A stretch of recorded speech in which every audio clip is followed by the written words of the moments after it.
कुकुड़ा परे एबे Manish Dehre board flu अर्थात मनीष को डेइछि एई फ्लू। पिपिली अंचल रे बार्ड फ्लू एबे आतंक सृष्टि करिथिबा बेले याहाकु नै पुणी एक बड़ खबर सामना को आसिछि। एथिरे जणे आक्रांत चिन्हट होइथिबा कुहा जाउछि। संपृक्त व्यक्ति रैपिड रिसेप्शन टीम रो जणे व्यक्ति बोली जणा पड़िछि। तेबे पुरी जिल्ला रे एबे बार्ड फ्लू आतंक देखा देइछि। पिपिली ब्लॉक रे हजार हजार संख्या रे कुकुड़ा मरा चलिछि।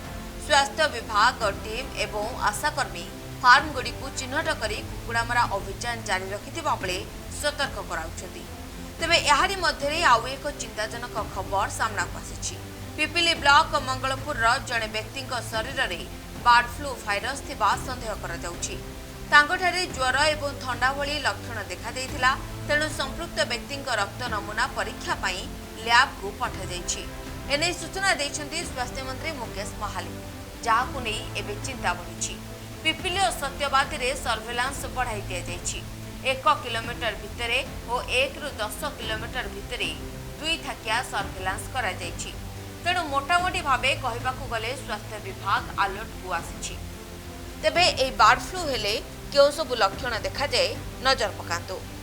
मनीष को बार्ड फ्लू हेले प्रथमे रोगी को ज्वर होइथाय, या सह तंटी दरज हुए, पर न्यूमोनिया हेबार आशंका रही थाए। आउ एमिति किछि लक्षण देखागले तुरंत डाक्तरक सह परामर्श नेबाको कुहा जाइछि। Bureau report, mobile news 24x7।